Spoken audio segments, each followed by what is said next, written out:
अल्हम्दुलिल्लाहि रब्बिल आलमीन वल आक़िबतु लिल मुत्तक़ीन वस्सलातु वस्सलामु अला अशरफिल अंबियाइ वल मुरसलीन व अला आलिहि व सहबिहि अजमाइन अम्मा बाद। औज़ु बिल्लाहि मिनश शैतानिर रजीम। बिस्मिल्लाहिर रहमानिर रहीम। या अय्युहल्लज़ीना आमनुत्तकुल्लाह वल तंजुर नफ्सुम मा क़द्दमत लिग़द वत्तकुल्लाह इन्नल्लाहा ख़बीरुम बिमा तअमलून। सदक़ल्लाहुल अज़ीम व सदक़ रसूलुहुन नबियुल करीम। इन्नल्लाहा व मलाइकतहु युसल्लूना अलन नबी या अय्युहल्लज़ीना आमनू सल्लू अलैहि व सल्लिमू तस्लीमा। अस्सलातु वस्सलामु अलैका या सय्यदी या रसूलल्लाह व अला आलिका व अस्हाबिका या हबीबल्लाह। अल्लाहुम्मा सल्लि अला सय्यदिना व मौलाना मुहम्मदिन मअदनिल जूद वल करम व आलिहि व बारिक व सल्लिम। हम्द सलात के बाद अल्लाह तबारक व तआला ने कुरान मजीद सूरतुल हश्र के अंदर इरशाद फरमाया है कि या अय्युहल्लज़ीना आमनुत्तकुल्लाह, ए ईमान वालो अल्लाह से डरो। वल तंजुर नफ्सुम मा क़द्दमत लिग़द, हर आदमी ये सोच ले कि उसने अपने आगे क्या भेजा हुआ है, जो उसने आखिरत के लिए जमा कराया है वो क्या है, ये गौर कर ले वो। वत्तकुल्लाह, और फिर डर जाओ अल्लाह से। इन्नल्लाहा ख़बीरुम बिमा तअमलून, फरमाया तुम जितने मर्जी पर्दे डालते फिरो, तुम्हारे रब को तुम्हारे तमाम कामों की खबर है, उसे पता है तुम क्या करते, वो जानता है। अजीज दोस्तों, बुजुर्गों और भाइयों, कुरान मजीद ने दो चीज़ों पर बड़ा जोर दिया है। एक अल्लाह को मानना, और अल्लाह को मानने का मतलब है नबी पाक को भी मानना।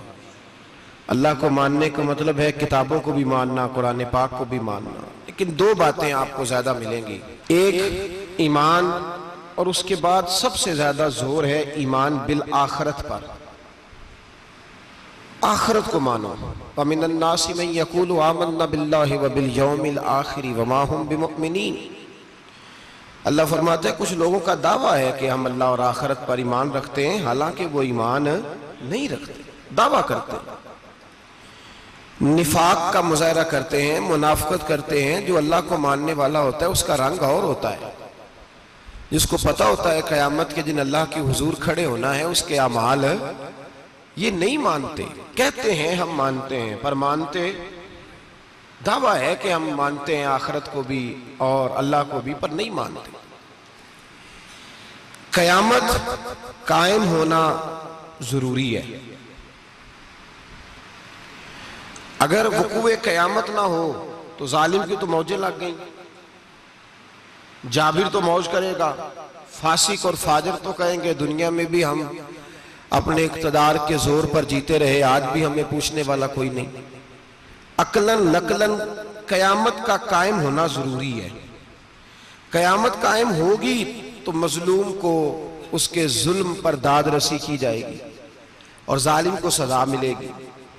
एक आदमी सारी जिंदगी दुनिया के अंदर लूट मार करता रहा, धोखा फरेब फराड करता रहा, उसकी रातें शराबो कबाब में गुजर गईं, वो मरे और बात खत्म हो गई, ठीक है, मौज करके चला गया। एक आदमी सारी जिंदगी उसने अल्लाह तबारक व तआला की रिजा के लिए अपनी नजर की हिफाजत की, जुबान की हिफाजत की, यहां तक कि दिल की भी हिफाजत की, वो भी मरे तो मामला खत्म हो गया।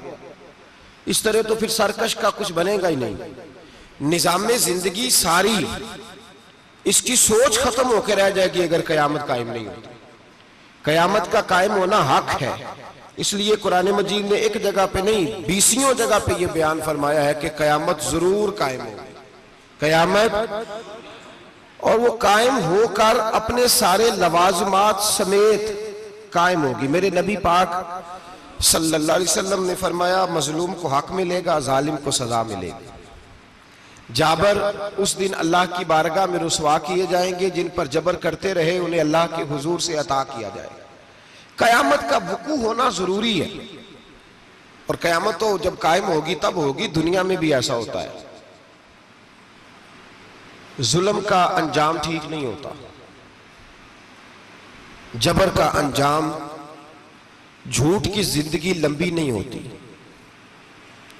धोखे, फरेब, फराड, मुलम्मा साजी, इन चीजों की उम्रें अल्लाह ने थोड़ी रखी है। वक्ती तौर पर जालिम को, धोखेबाज को, जाबर को जो मोहलत मिलती है वो समझता है मेरी सियासत काम कर रही है, वो समझता है मैं बड़ा दाना हूं, बड़ा चालाक हूं, देख लो इतने जुल्म के, जबर के, धोखे के बावजूद बना हुआ हूं।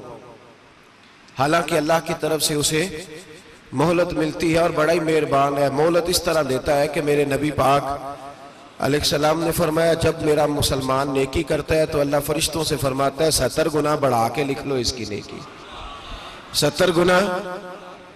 और जब गुनाह करता है तो अल्लाह फरमाता है ठहर जाओ अभी लिखना ना, इसे टाइम दो। या अल्लाह कितना, फरमाया 24 घंटे तो दो, हो सकता है तौबा कर ले।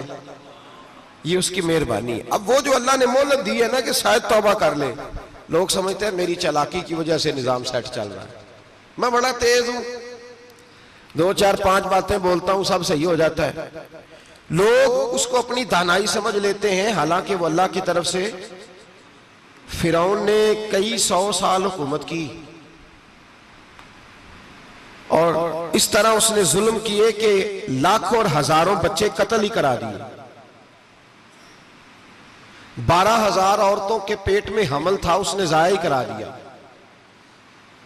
जब हजरत मूसा अलैहिस्सलाम अपनी कौम को लेके निकले, रास्ते में दरिया आ गया, फिरौन पीछे लगा हुआ था। वइज़ फरकना बिकुमुल बहरा फअनजयनाकुम, अल्लाह फरमाते तुम्हारे लिए मैंने दरिया को फाड़ा और तुम्हें निजात दे दी। व अगरकना आला फिरौन, और फिरौन को गर्क कर दिया। वान तुम तंजुरून, तुम खड़े देख रहे थे।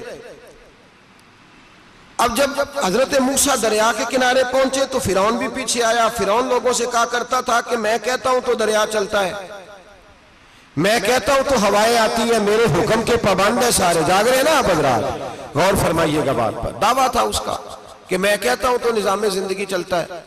अब जब दरिया के किनारे पहुंची हजरत मूसा अलैहिस्सलाम तो अल्लाह ने हुक्म दिया कि आप असा मारे। जनाब मूसा ने असा मारा, 12 रास्ते बन गए। अब हजरत मूसा की कौम गुजर रही थी तो फिरौन से पूछने लगे कि तू तो कहता था मेरे हुक्म से चलता है, तो वो तो हजरत मूसा ने डंडा मारा है तो रास्ता बन गया है। बाज नहीं आता इंसान बाज बने बड़े हैं इसके पास, बड़ी दलीलें हैं। झूठ सच बोल के अपने आप को मुतमईन करता है, आखिर दम तक तब्दील होने को तैयार नहीं होता, दलीलें घड़ता रहता है, बनाता रहता है, शोर करता है जानबूझ के। भाई तू तो कहता था मेरे चलाने से चलता है, तो बाज अभी भी नहीं आया। कहने लगा मैंने ही हुक्म दिया है कि जरा फट जा, मुझे ये जिंदा चाहिए। बाज रस्सी जल गई, बाल कहने लगा मैंने ही कहा है दरिया को कि ये मुझे जिंदा चाहिए, मेरे भागे हुए हैं तो इसलिए फटा है, तो आओ मेरे साथ दरिया क्रॉस करें। तो पता तो उनको भी था ना, जितना तो रब बना हुआ है, पता तो था, सारे जानते थे। कहने लगे तू पहले क्रॉस कर, अगर तू बच गया तो हम भी पीछे आते हैं। अब चारों नाचार। एक रवायत तो ये है कि ये जब खुदाई का दावा करता था ना, तख्त पे बैठा होता था, तो एक दिन हजरत जिब्रील आए इसके पास इंसानी शक्ल में। तो कहने लगे मैं बड़ी दूर से आया हूं तो एक मसला पूछना था। का पूछो। कहने लगे एक गुलाम था किसी बादशाह का, तो बादशाह ने उसे थोड़ी देर के लिए एक इलाके की सरबराही दे दी। कितनी देर के लिए? कितनी देर के लिए हमें सरबराहियां मिलती हैं? क्यों जी? थोड़ी देर के लिए मिलती है ना। थोड़ी देर के लिए सरबराही दे दी एक गुलाम को। जरा बात को समझिए। हजरत जिब्रील पूछते हैं, कहते हैं सरबराही मिल गई। अब वो मालिक ही बन के बैठ गया है, वो बात ही नहीं सुनता। उसको थोड़ी देर के लिए बनाया था, वो तो खुदाई का दावा करने लगा है। आप बताएं उसका अंजाम क्या होना चाहिए, ये मसला पूछने आया हूं। तो फिरौन कहने लगा उसका अंजाम ये है कि उसे पानी में गोते दे दे के मार दे। अंजाम क्या है? बोलिए बोलिए, क्या अंजाम है? क्या अंजाम है जी?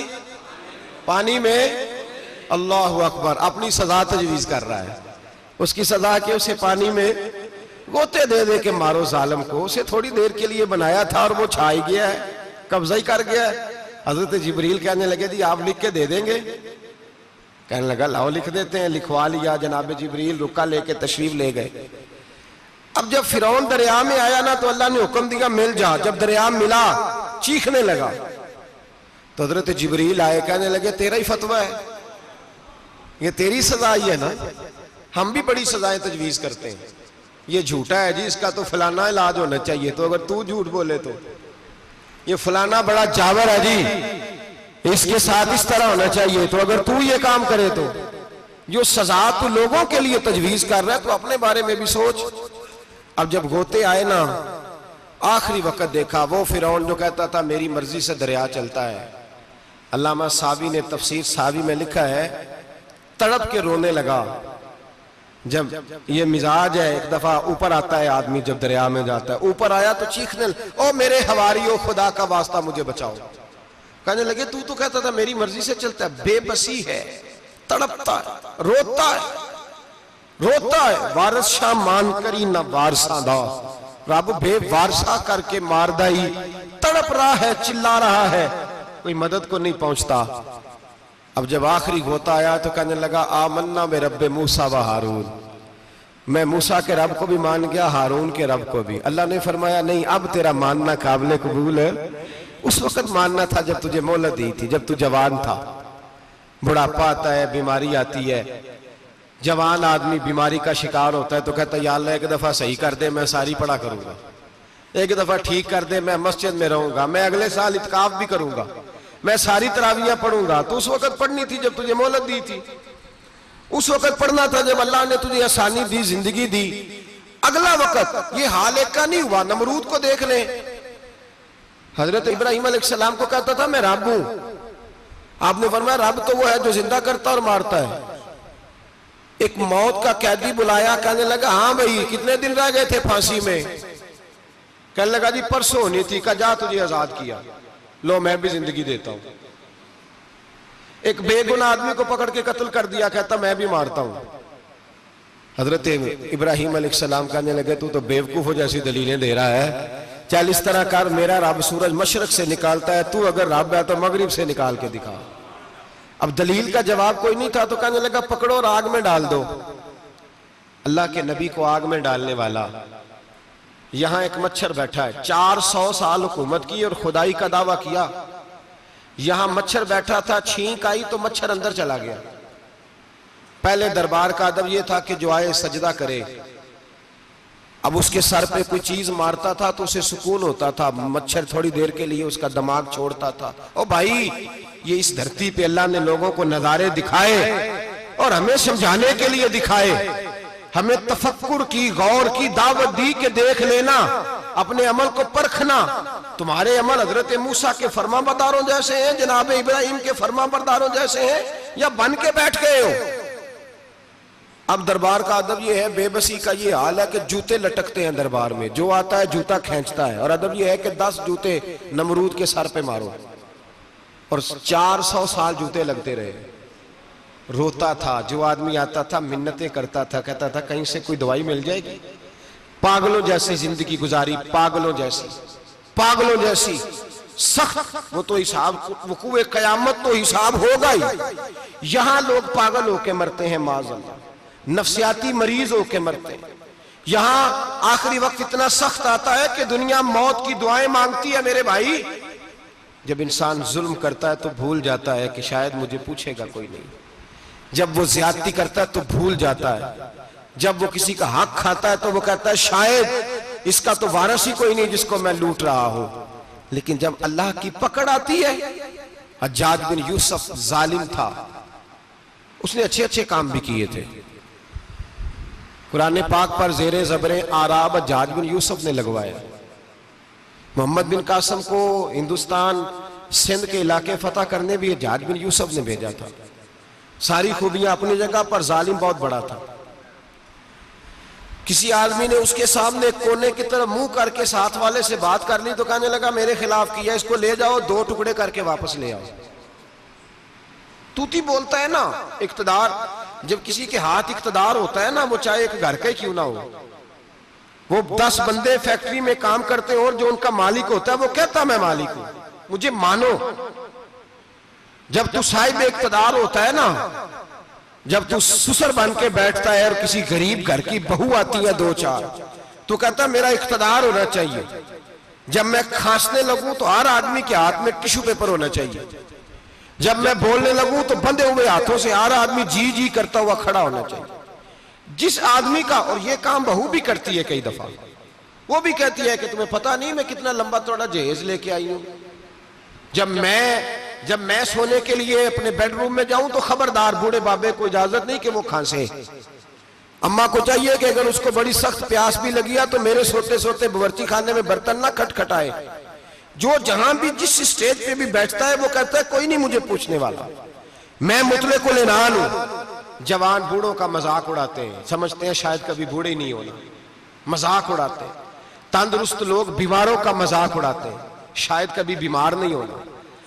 हज्जाज बिन यूसुफ जालिम था, जुल्म करता था, ज्यादती करता था। हजरत सईद बिन जुबैर एक ताबी बुजुर्ग थे, इतने बड़े बुजुर्ग थे कि सारी रात नमाज पढ़ते थे, सारा साल रोजा रखते थे। एक दिन उन्होंने मिंबर पे बैठ के कहा कि हज्जाज जुल्म से बाज आ जाए वरना अल्लाह की लाठी बड़ी बेआवाज है। अल्लाह की लाठी, इसका क्या मतलब होता है? इसका मतलब है जब रब की लाठी चलती है तो उसकी आवाज जी, उसका पहले कोई पैगाम, वो पहले ऐलान नहीं करता कि तगड़े हो जाओ लाठी चलने लगी है। लाठी चलती है पर उसकी आवाज, समझ आ रही है मेरी बात की? जुमातुल विदा के लिए तशरीफ लाने वाले आवाब खास गौर फरमाइएगा। हज्जाज बिन यूसुफ को पता चला कि हजरत सईद बिन जुबैर ने मेरे खिलाफ बात की, बुला लिया। कहने लगा तूने मेरे खिलाफ बात की है? फरमाने लगे की है। कहने लगा तुझे पता है मैं कत्ल कर दूंगा? आप फरमाने लगे ना तू जिंदगी का मालिक है ना मौत का मालिक है, तू कैसे कत्ल कर? कहने लगा तुझे पता है मेरा? फरमाया मैंने तुझे नहीं, मैंने तो कई शद्दाद, कई हम्माद, कई कारून, कई फिरौन, कई नमरूद देखे, कईयों की दास्तानें सुनी, तू कौन है? तू तो छोटा सा है। एक जुमला है मुल्ला जलालुद्दीन रूमी का, बड़े दरवेश थे, एक बात कह गए। कहने लगे नमरूद जितने पैसे नहीं, फिरौन जितनी हुकूमत नहीं, कारून जितनी दौलत नहीं, वरना फरमाने लगे मेरे जमाने में भी कई लोगों का खुदा बनने को दिल करता है, कई लोगों का दिल करता है, लेकिन नमरूद जितने पैसे, फिरौन जितनी ताकत और कारून जितनी दौलत नहीं, वरना हो सकता है लोग दावा कर जाए माज़अल्लाह सुम्मा माज़अल्लाह। ये आज से कई 100 साल पहले वो कह रहे हैं, आज तो हालात बड़े अबतर है, उसकी निस्बत खतरनाक। फरमाने लगे हजरत सईद बिन जुबैर तू जिंदगी मौत का मालिक नहीं। कहने लगा पकड़ो, कत्ल करो इसे, ले जाओ। जब पकड़कर खींच कर ले जा रहे थे ना, तो हजरत सईद बिन जुबैर मुस्कुराने लगे। अब जालिम के सामने मुस्कुराए तो उसको बड़ा गुस्सा आया, ये मेरा मजाक उड़ाता है। बुला लिया, इधर आओ, क्यों मुस्कुरा रहे हो, क्या हुआ? तो हजरत सईद बिन जुबैर कहने लगे मैं मुस्कुरा रहा हूं तेरी बेवकूफी पर और अपने अल्लाह की दी हुई ढील पर।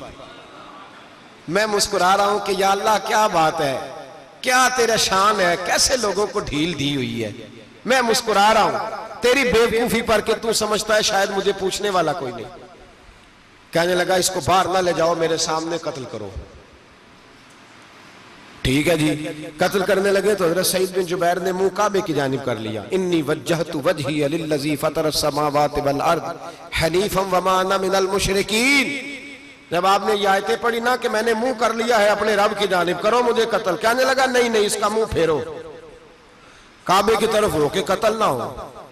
है जालिम पर पागल हो गया है।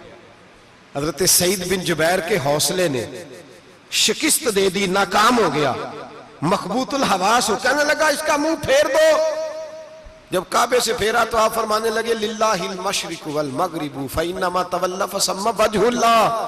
अल्लाह फरमाता है तुम मशरिक और मगरिब सारा ही अल्लाह का है, जिधर भी मुंह करोगे उधर अल्लाह ही अल्लाह है, जिधर भी मुंह करोगे उधर अल्लाह ही अल्लाह है, चारों जाना। फेर दे जिधर मुंह फेरना है, तूने फेर दिया मुंह।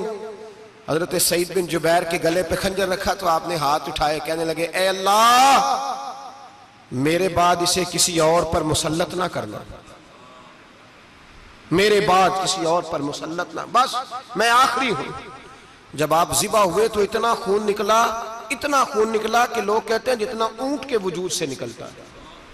तर हो गया सारा उसका दरबार। एक समझदार आदमी को बुला के कहने लगा इतना खून मैंने बड़े बंदे कत्ल कराए हैं पर इतना खून नहीं निकला।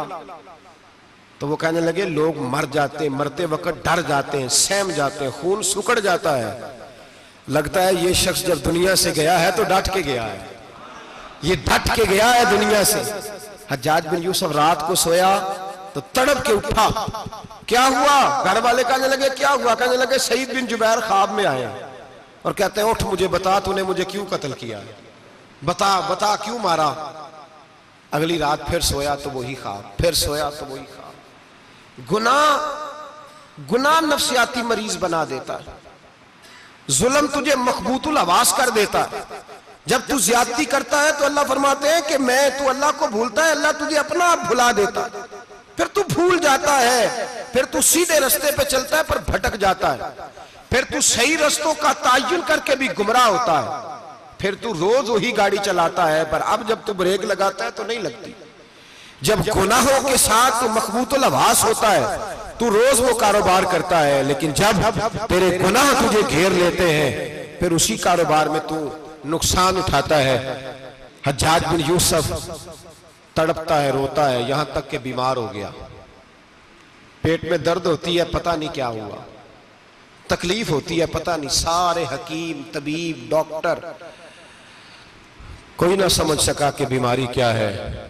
जो बीमारियां खुदाई होती हैं उनका लोगों को पता, जो आजमाइशें रब की जानिब से होती हैं वो डॉक्टरों के हत्थे नहीं चढ़ती। जो तकलीफें अल्लाह देता है उनका हकीम तबीब इलाज नहीं कर पाते, मुश्किल। और शिफा उसी वक्त होती है जब अल्लाह देना चाहे, और जब रब ही देना ना चाहे तो बड़े बड़े डॉक्टर कहते हैं कि हमारे बस की बात नहीं रही। बगदाद से हकीम आए, पेट देखा, कहने लगे ना तेरे मिर्दे में कोई दिक्कत है, ना तेरे जिगर में, ना किसी और जगह, माजरा क्या है? एक आखिरी इलाज है, आखिरी। वो क्या? गोश्त का छोटा सा टुकड़ा धागे के साथ बांध के मुंह में डाला और फिर एक बारीक सा तिनका लेके उसको अंदर डालने लगे गले में। वो गोश्त का टुकड़ा जब हलक के अंदर उतर गया, उस हकीम ने वापस खींचा तो कैसे ऐसी बदबू आई जैसी कभी सूंघी न थी। जानवर, कीड़े मकोड़े लगे हुए बाहर निकले, और जब देखा तो जितने महल में लोग बैठे थे चिल्लाते हुए निकल गए कि ये क्या मुसीबतें हैं। हकीम भी उठ के दौड़ने लगा, कहा तुझे क्या हुआ? कहने लगे हज्जाज तेरी बीमारी जमीनी नहीं, तेरी मुसीबत जमीनी नहीं। कहा मेरी मर्ज तक तुम क्यों नहीं पहुंच पा रहे? तो कहने लगे लगता है तू बद्दुआ का मरीज है, लगता है तू जुल्म का मरीज है, तू जबर का मरीज है। तड़पता रहा, सिसकता रहा। एक वक्त वो भी आया कि घर वालों ने कमरे में बंद करके ताला लगा दिया, दीवार से टक्करे मारता। ओ भाई, जो गुनाहों के बीमार होते हैं उन्हें शिफा नहीं होती, जो जुल्म, जबर, बर्बरियत के बीमार होते हैं उन्हें सुकून कल्बी मुयस्सर नहीं आता।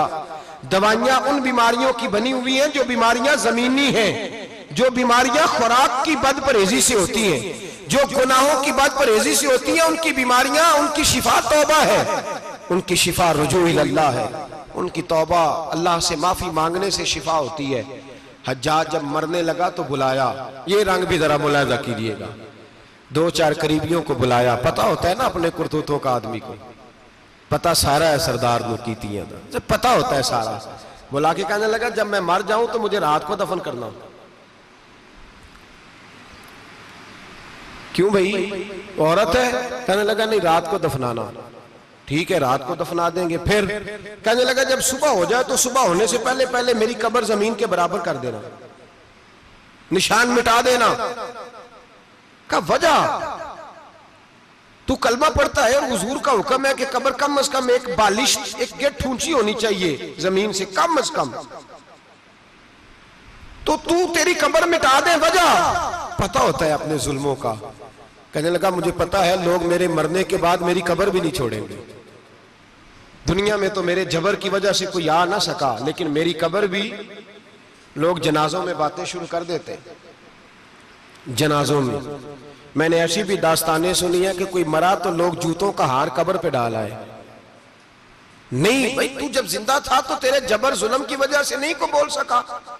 एक तो है कयामत में हिसाब होगा, यहां दुनिया में हिसाब होने लगता है। इतनी इतनी लंबी जुबानें लोगों की लटक कर मरते वक्त बाहर निकल आती हैं। दुआ करें, जुमा है, अल्लाह ताला ईमान की मौत अता फरमाए। दुआ फरमाए रब ताला, अल्लाह तबारक व तआला तौबा करके जाने की तौफीक अता फरमाए। जागे जागे और सुने और दुआ करे, ए अल्लाह तू हमें जुल्म से वैसे ही महफूज फरमा। अगर हम ज्यादती करने लगे तो ए अल्लाह हमें उससे मना फरमा, हमें उससे तू ये तौफीक दे कि हम बाहर आ जाए उस गुनाह से।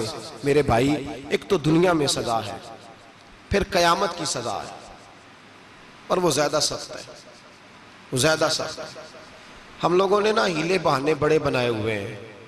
बैंक के साथ कारोबार करने वाला कहता है नहीं नहीं मजबूरन लिया है, मजबूरन मर रहा था तू, आखिरी लबों पे था तो जायज है, जायज है। उस वक्त जब तुझे खाने को लुकमा न लगे तो हराम खाना भी जायज है। क्या दिक्कत थी?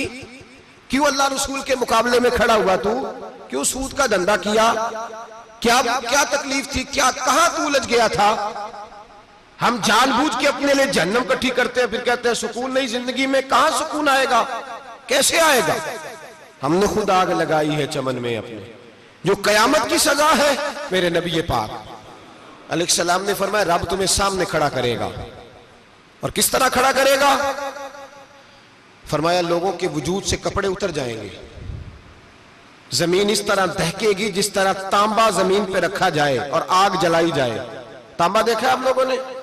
ये भी गर्मी गुजरी है ना, तो फर्श पर जब सूरज पड़ता था तो नंगे पांव चला नहीं जाता था। सही कह रहा हूं? नंगे पांव, बच्चे का पैर जमीन पे लगता है तो चीख उठते हैं, कहते हैं ओ जल गया पैर। हालांकि ये फर्श दुनिया के हैं।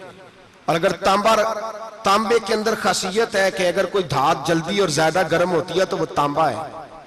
मेरे नबी ने मिसाल दी तो उसकी दी जो सख्त था। फरमाया तांबे की तरह जमीन तपाई जाएगी और फिर नंगे पांव रब तुम्हें खड़ा करेगा। आज सूरज की पुश्त तुम्हारी जानिब है, कयामत में मुंह तुम्हारी जानिब होगा। नेजा आपने देखा होगा, नेजा होता था। फरमाया ये जो तुम नेजे देखते हो सिर्फ सवा नेजे के बराबर सूरज करीब आ जाएगा और फिर अल्लाह तुम्हें सामने खड़ा करके तुमसे सवाल जवाब करेगा। और हुजूर ने कह दिया है तो अब किसी नात खां के कहने से बात बदल सकती, किसी पीर के कहने से जुमला बदल सकता, किसी खतीब के कहने से फिक्र ना करना वो सामने जन्नत पड़ी है, अब बात बदल सकती। खुदा की रहमत पर भरोसा रखना जरूरी है, नबी पाक की शफाअत की उम्मीद रखना। बोलिए, लेकिन जो हुजूर ने बयान किया है उसको मानना भी ये भी जरूरी है। मेरे नबी पाक ने फरमाया अल्लाह तुमसे हिसाब लेगा और अल्लाह पूछेगा, तुमने जवाब देना है। हुजूर किस किस शय का? फरमाया जो पहनते हो उसका जवाब नहीं देना, जो खाते हो उसका जवाब नहीं देना, जो अल्लाह के रास्ते में देते हो उसका जवाब, बाकी हर शय का जवाब देना है। ओ उधर जो प्लाट है उसका भी जवाब देना है, और जो जी वो जो बच्चों को पैसे बताए उनका भी जवाब देना है, जो छुपाए हैं उनका भी। सुम्मा लतुसअलुन्ना यौमइज़िन अनिन नईम, जो कमेटी अपने मोहल्ले में डाली है उसका भी जवाब देना है, जो ससुराल के इलाके में अब्बा जी से चोरी डाली हुई है उसका जवाब भी, सबका जवाब देना है, तमाम हिसाब किताब। और अल्लाह फरमाते हैं मैं सामने खड़ा करके हर सवाल का तुझसे जवाब, तुझे हर सवाल का जवाब साहब। अच्छा, ये जो बड़े लोग थे वो हिसाब से डरते थे, हम छोटे लोग हैं, हम हिसाब से हम नहीं डरते, हम कहते हैं देखी जाएगी। बड़े लोग जो थे वो हिसाब से, हजरत अबू बकर सिद्दीक दुआ कराया करते थे, दुआ करो अल्लाह मुझसे हिसाब ना पूछे। हजरत उमर फारूक रज़ी अल्लाह ताला अन्हु अपने बेटे से कहते थे बेटा अपने बाप के लिए रहमत की दुआ करना, मैं दरगुजर वाला हूं, मैं हिसाब वाला कोई नहीं। बड़े लोग डरते थे, बड़े लोग। हजरत उस्मान गनी कब्र पे खड़े होते थे तो दाढ़ी आंसुओं से भीग जाती। गुलाम कहते हैं हुजूर 3 दफा नबी पाक ने आपको जन्नत की बिशारत दी है, 3 दफा बिशारत दी है, तो आप क्यों इतना रोते हैं? उस्मान गनी फरमाते जिस रसूल ने मुझे जन्नती कहा है उसी महबूब ने मुझे फरमाया था उस्मान कब्र आखिरत की मंजिलों में से पहली मंजिल है।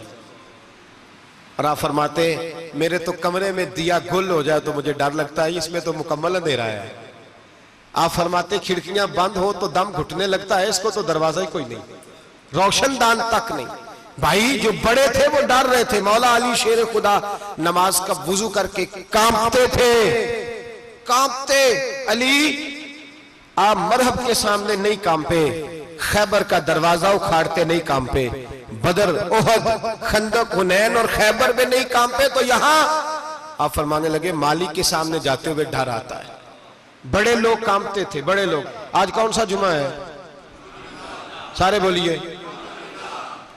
हालांकि ये अगले साल दोबारा आएगा, हमारा नहीं पता कि हम विदा हो जाएं कि क्या बने। ये कौन सा जुमा है? आया जुमातुल विदा, आए हम पढ़े। आज एक फिक्र लेकर के जाना, एक सोच, जहां रोज रात को बेटे की टेंशन, बेटी की टेंशन, भाई की टेंशन, पोते की टेंशन होती है ना, एक टेंशन और अपने आज एक टेंशन बढ़ा लो, कब्र की टेंशन पैदा कर लो, कयामत की थोड़ी सी फिक्र कर लो, थोड़ी सी, एक लम्हे के लिए सही थोड़ा ख्याल पैदा करें। हजरत हसन बसरी नाम सुना हुआ है ना, ये हजरत अली के शागिर्द हैं। नबी पाक के घर में आ जाते थे कई दफा, बच्चे थे जब। हजरत हसन बसरी ताबी हैं, फरमाते खाना काबा में उमरा करने गया, तवाफ़े काबा कर रहा था तो बड़ा अजीब मंजर हुआ, रात की तन्हाई हुई। उस वक्त कई दफा तवाफ बंद भी होता था, इसलिए एक रश कम होता था तो रात को सब सो जाते। कहते रात जरा गहरी हुई तो लोग अपना अपना खैमा लेके जाते थे। अब तो होटल है ना, तो खैमे लगते थे, लोग खैमा लेके जाते थे, जहां जगह मिलती थी खैमा लगा के रहते थे। फरमाते मैं रात को सोया खैमे में, एक दर्दनाक आवाज आई, मीठी है, धीमी है, पर दर्द बड़ा है। कोई रोने वाला रो के कहता है अल्लाह हिसाब कयामत में मुझसे ना लेना, ऐ अल्लाह तन्हाई में जितना मर्जी हिसाब लेना पर लोगों के सामने ना लेना। और फिर कहता है अल्लाह फजल तो तू तब करे जब तू मेरा हिसाब पूछे ही ना। फिर चंद मिनट गुजरे तो फिर वो रोने लगा, मेरे कानों में आवाज आई, कहने लगा अल्लाह हिसाब तो उनका लिया जाता है जो हिसाब के काबिल होते हैं। आला हजरत कहते हैं ना रजा से तू क्या हिसाब लेगा, रजा भी किसी हिसाब में है। ऐ अल्लाह मैं काबिल नहीं, मुझसे हिसाब ना लेना। कहते थोड़ी देर गुजरी तो फिर वो रोने लगा, फिर जरा सांस संभले तो फिर कहने लगा ऐ अल्लाह मैं तो लोगों को कोई बंदा हिसाब पूछ ले तो नहीं दे सकता, मैं तुझे कैसे हिसाब दूंगा। फिर तड़पने लगा। कहते थोड़ी देर गुजरी तो फिर एक लफ्ज उन्होंने कहे, रोने वाले ने, कहने लगे अल्लाह देख तेरे महबूब का फरमान है जो माफी मांगे तो उसे माफ कर दिया करता है। ऐ अल्लाह मैं माफी मांगने आया हूं और मस्जिद नहीं आया, मैं काबातुल्ला ही आ गया हूं। कहते वो इतना रोए कि चीख आई उनकी, और जब धड़ाम से कोई जमीन पे गिरा तो मैं परेशान हुआ कि अब तो बेहोश हो गया। फरमाते हैं मैं जोर से उठा फटाफट और उस शख्स की तरफ बढ़ा। मेरे दिल में ख्याल है कोई गुनाहगार है बेचारा, तो चलो मैं भी दुआ करता हूं, इसको कहता हूं बेटे फिक्र ना कर, अल्लाह तेरी मदद करेगा। फरमाते मैं गया इस नीयत के साथ कि मैं कहूंगा चलो उठो तुम भी दुआ करो, मैं भी करता हूं, अल्लाह हमसे हिसाब ना पूछे। कहते मैं गया तो वो शख्सियत बेहोश पड़ी थी, काले स्याह बाल उनके चेहरे पे बिखरे हुए थे। कहते लोगों जब मैंने जुल्फे हटाई चेहरे से तो मेरा वजूद कांपने लगा, लगा आसमान टूट पड़ेगा, जमीन फट जाएगी, सितारे बिखर जाएंगे, आज बह जाएंगे समुंदर। फरमाते मेरी चीखें निकल गई। ये कोई गुनाहगार तो नहीं, ये तो हजरत फातिमा के पोते इमाम ज़ैनुल आबिदीन है, ये तो इमाम हुसैन का वो बेटा है जो करबला में तन्हा बचे थे। फरमाते मैं इमाम का चेहरा देखा तो भाग के आया और मैंने अपनी दाढ़ी उनके पैरों के साथ मस की और मैंने कहा हुजूर उठिए। इमाम उठे तो मैंने कहा शहजादे तेरे तो इशारे से अल्लाह कई गुनाहगारों को बख्शेगा, तेरी तो दुआ से अल्लाह बख्शेगा, ये क्या कर रहे हो। तो इमाम ज़ैनुल आबिदीन कहने लगे हसन बसरी इधर आ यार, इधर आओ बुजुर्गो, मेरे दादा के पास रहने वाले हो, मैंने ना आज ही सुना है कि उसका अजाब बड़ा सख्त है, आओ मेरे लिए दुआ करो, अल्लाह पाक मुझसे हिसाब ना पूछे। कहा हुजूर ना करें। अब फरमाने लगे तुझे नहीं पता, तुझे नहीं पता, कुछ चीजें ऐसी हैं कि रब ने अगर हिसाब पूछा तो मैं वाकई जवाब नहीं दे पाऊंगा। चल कर मेरे लिए दुआ। कहते मैंने हाथ बांधे, हुजूर मैं नहीं करता। उठा कह। फरमाते मैंने हाथ उठाए, मैंने कहा अल्लाह तेरे रसूल का शहजादा है, ये तेरे रसूल का शहजादा है, ये कह रहा है तो फजल कर।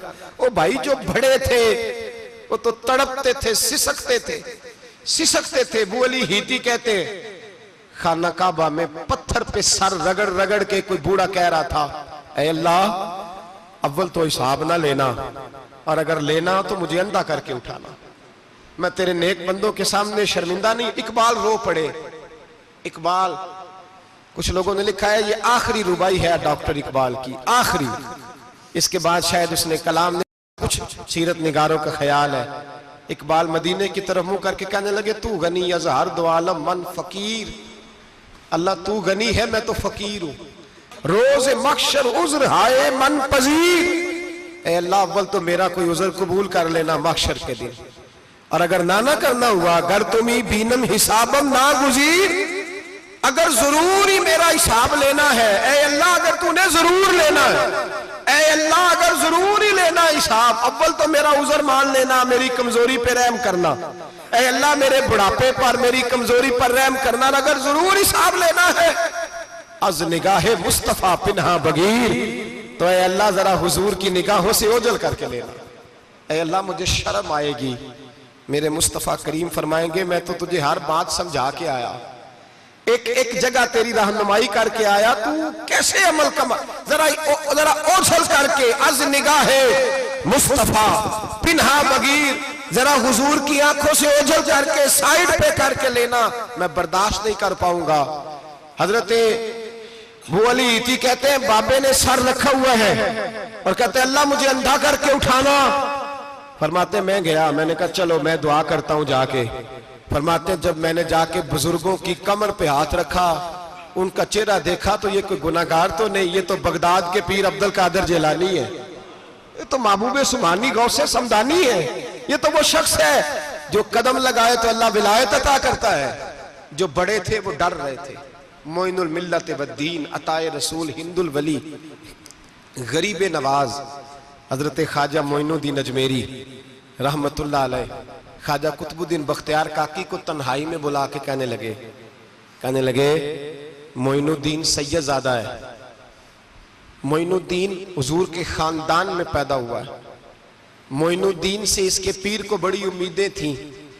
मोइनुद्दीन को रसूल पाक ने हिंदुस्तान भेजा था, पर कुतुबुद्दीन यार मोइनुद्दीन तबलीग का हक नहीं अदा कर सका। हजरत ख्वाजा कुतुबुद्दीन कहने लगे हुजूर 90 लाख तो मुसलमान कर दिए, और क्या हक था? फरमाया नहीं, जब तू तहज्जुद की नमाज पढ़े ना बेटा अपने लिए दुआ मांगना तो खुदा से कहना मौला मेरे पीर की कोताहियां माफ कर। वो जिस एजाज का था वो काम नहीं कर सकते, जो बड़े थे उनकी तो बातें बड़ी थी। ये जो हम छोटे आए हैं ना नए, टिकटें देते फिरते हैं, टिकटें, बेनमाजी जाहिल अनपढ़ पीर टिकटें बांटता है लोगों को, तू भी बख्शा है तू भी बख्शा है। वो 90 लाख लोगों को राय हक पर लगा के भी कहते थे नहीं हक तो ये है कि हक अदा ना हुआ, हक तो ये है कि हक कोई शाही पल्ले नहीं, डटा हुआ खड़ा है मुसलमान, डटा हुआ। ये हिसाब सुने। किसी ने हजरत अबू हुरैरा से कहा कि कोई ऐसी हदीस सुनाओ जो आपको भी बड़ी महबूब हो। हजरत अबू हुरैरा ने चीख मारी, रोने लगे और बेहोश हो गए। फिर हिलाया, पानी पिलाया, उठे, कहा हुजूर बात की थी, हदीस सुनाए, फिर रोने लगे। हमें तो नहीं ना रोना आता, हमें तो तब आता है जब बेटा बात ना माने, हमें तो तब आता है जब कारोबार में नुकसान हो जाए, हमें तो तब रोना आता है जब हमारा कोई दोस्त हमारे बारे में गलत बात कर दे, बेइज्जती दुनिया की हो जाए। हजरत अबू हुरैरा 3 दफा होश आया, 3 दफा रोए और कहने लगे अजीजों ये वो वाली हदीस है कि मैं सोचता भी हूं तो मैं तड़प उठता हूं। कहा कौन सी हदीस? तो हजरत अबू हुरैरा कहने लगे मैंने नबी पाक से सुना है कयामत में सबसे पहले उलमा का हिसाब होगा, सबसे पहले। उलमा का। रब करीम फरमाएगा तुम्हारी दीन के नाम पर बड़ी मौजें थी, तुम्हारे बड़े पोस्टर छपते थे, लाइनें बना के लोग तुम्हारे हाथ चूमते थे, लोग तुम्हारी घड़ी को भी चूमना अपने लिए सादत समझते थे। बताओ मेरे रसूल के नाम पर खाने वालों क्या करके आए हो? अमल बताओ, अमल। मौज बड़ी की ना तुमने, बताओ अमल। उलमा आलिम अर्ज करेगा, ऐ अल्लाह मैं जगह जगह तेरे रसूल के दीन की बात करता था, मैं कुरान के दर्स देता था, मैं रातें बेदार रह के तैयारियां करता था, मैं जो बन सका किया। रब फरमाएगा नहीं, तूने तो इसलिए किया था कि लोग तुझे पीर साहब कहें, मौलाना साहब कहें, तेरे नारे लगाए तो लगे नहीं फिर तेरे नारे, फिर लोगों ने लंबे लंबे अलकाबात पुकारे नहीं तेरे। हुजूर सैयद आलम अलैहिस्सलाम फरमाते पहला हिसाब उसका लेगा जो आलिम कहलाता था। रब पूछेगा तुझे ताकत दी, हिम्मत दी, बोलने की सलाहियत दी, अपने फजल से दी, बता क्या कमा के आया है। हजरत अबू हुरैरा रोते हैं, कहते हैं मैं भी तो हदीसें सुनाता हूं, मैं भी तो आलिम हूं, मेरे पीछे भी तो लोग भागते हैं। लोगों बताओ अगर अल्लाह ने अबू हुरैरा से पूछा तो क्या जवाब देगा? अल्लाह फरमाएगा उलमा के लिए बुखारी मुस्लिम है, इन्हें उठाओ और जहन्नम में डाल दो। इमाम गजाली फरमाते हैं अगर किसी आलिम को सजा मिली तो सबसे सख्त आलिम को मिलेगी। दुआ फरमाए अल्लाह मेरे जैसे लोगों को हिदायत का रास्ता अता फरमाए, और जो कहते हैं समझते हैं अल्लाह उस पर अमल की तौफीक अता फरमाए। फरमाया हजरत अबू हुरैरा ने दूसरे नंबर पर सखी अल्लाह की बारगाह में खड़ा किया जाए, मालदार। रब फरमाएगा बोल, कुछ ऐसे भी थे जिनके पास शाम की रोटी नहीं थी, तुझे मैंने तेरी तिजोरी भर के तुझे दौलत अता की, तुझे विरासत में मैंने मुरब्बे दिए, जायदादें दी। बता वो कुछ वो थे सवेरे मजदूरी करने जाते थे, कमा के लाते थे, हजारों रुपया तेरी बैंक में पड़ा था, बता क्या किया तूने? ऐ अल्लाह मैंने मस्जिद में दिए, मदरसे में दिए, 30 दिन अफ्तारियां पकाता रहा। अल्लाह फरमाएगा तू झूठ बोलता है, तू सारा कुछ इसलिए करता था कि लोग तुझे सखी कहे। हाँ हाँ तेरा ऐलान हुआ मस्जिद में, लोगों ने कहा वो देखो कितने पैसे दे रहा है, इसका वो देखो नाम लिखा हुआ है अस्पताल के एक कोने में कि ये वाला ब्लॉक फलां सेठ साहब ने बनाया, ये देखो लिखा हुआ है कि ये कमरा मदरसे का इसने बनाया, तो लिख दिया गया, नारे लग गए, अब जा दौड़ जा। अल्लाह जहन्नम में फेंक देगा। फरमाया फिर शहीद खड़ा किया जाएगा। हाँ भाई तुझे ताकत दी, हिम्मत दी, बता कहां खर्च की, कहां? ए अल्लाह शहीद ही हो गया। फरमाया वो तो इसलिए हुआ था कि लोग तुझे शहीद कहें, बहादुर कहें, तेरे नाम पे रोड का नाम रखा जाए, तमगाए हुस्ने कारकर्दगी मिले, सो मिल गया। मेरे लिए बता क्या करके आया है मेरे लिए? इसे उठाओ और जहन्नम में फेंक दो। भाइयों अजाब कड़ा है, अजाब सख्त है, हिसाब सख्त है, और जो हिसाब लेने वाला है उसको। मैं ना तरावी हो रही थी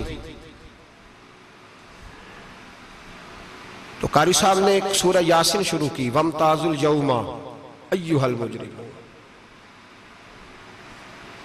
अल्लाह फरमाता है कयामत में मैं कहूंगा मुजरिम जो है ना वो सफों से बाहर आ जाए, सफों से बाहर आ जाए।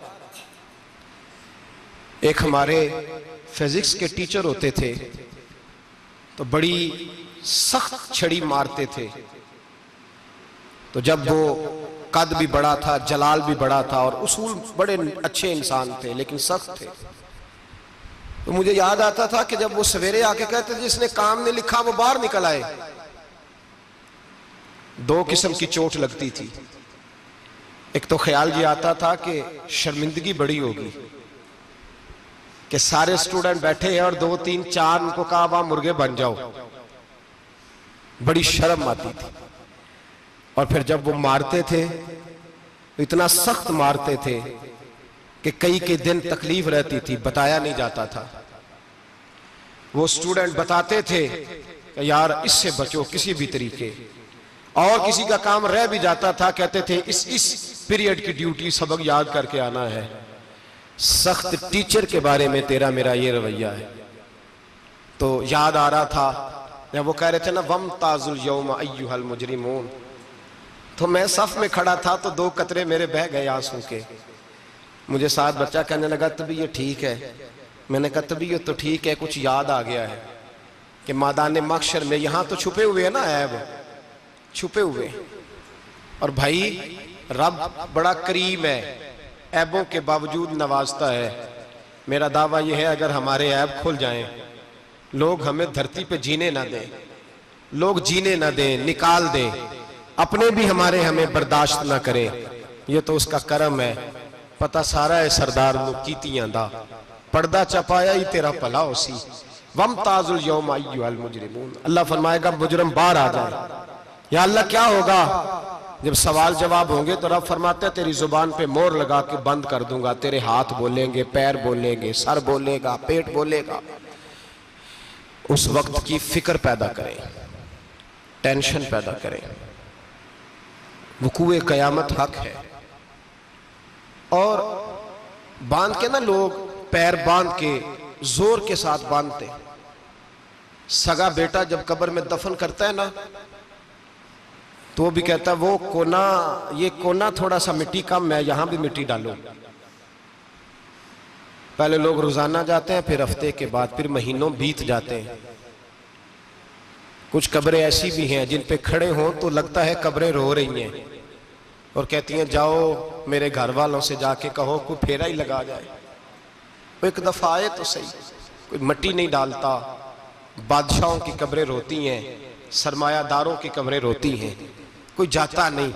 इतने इतने मोटे सुराख है कब्रों में, आप अपने शहर के कब्रिस्तान फिर के देख लें, सुराख है। ओ भाई, हजरत मौला अली शेर खुदा कब्रिस्तान गए तो पहले रोने लगे, फिर कहने लगे कब्रों वालों क्या हाल है तुम्हारा? तो आप फरमाते हैं मुर्दा मुझे अंदर से बोल के कहने लगा अली कफन फट गया, हड्डियां टूट गई, माल तो दे आए थे वारसों को पर हिसाब हमें देना पड़ रहा है, तू बता पीछे क्या हालात है? तो हजरत अली कहने लगे तुम्हारी बीवियों ने और निकाह कर लिए, तुम्हारे दोस्तों ने नए दोस्त बना लिए, तुम्हारी औलादों ने तुम्हारे बगैर जीना सीख लिया, तुम्हारी जायदादें बट गईं, तुम्हारा पैसा तकसीम हो गया। पहले तो कोई तुम्हारा नाम लेता था, अब तो तुम्हारा जिक्र खत्म हो गया। अब तो 1-2 नस्ल तक तुम्हारा जिक्र था, अब तो तुम्हें याद ही कोई नहीं करता। कहते हैं लोग यहां कोई रहा करता था, यहां कोई हुआ करता था, अब तो तुम किस्सा पारीना, किस्सा माजी हो गए। हिसाब का वक्त करीब है, करीब आ गया वक्त। अल्लाह फरमाते इक़्तरब लिन्नासि हिसाबुहुम वहुम फी गफलतिन मुरिदून, फरमाया हिसाब का वक्त करीब आ गया है तो अभी भी गाफिल है। जुम्मतुल विदा, एक परेशानी लगाने का इरादा था, बड़ी परेशानियां पाली है, एक परेशानी और पाल लो। जिसको ये परेशानी लग जाए उसके अमल संवरने लग जाता है। ये परेशानी पाल लो कि अगर मुझे हिसाब देना पड़े। हजरत उमर का फरमान, आप फरमाया करते थे अपना हिसाब खुद कर लो, कबल इसके कि अल्लाह तुम्हारा हिसाब करे। खुद कर लो अपना हिसाब, खुद खाते ठीक करके रखो, चेक करके रखो। मेरी दुआ है अल्लाह पाक हमें उनमें शामिल करे जिनको वो माफ करने वाला है। आमीन तो कह दे। अल्लाह तबारक व तआला हमें उन लोगों में शामिल करे जिन्हें अल्लाह बगैर हिसाब जन्नत अता करने वाला। फिक्र पैदा करें, सोच पैदा करें। अल्लाह तबारक व तआला को राजी करने के अय्याम है और उसकी रजा की तरफ तवज्जो करें सारे हजरात। अल्लाह तबारक व तआला आपको सादतमंदियां और बरकतें अता फरमाए। आखिर दावाना अनिल हम्दुलिल्लाहि रब्बिल आलमीन।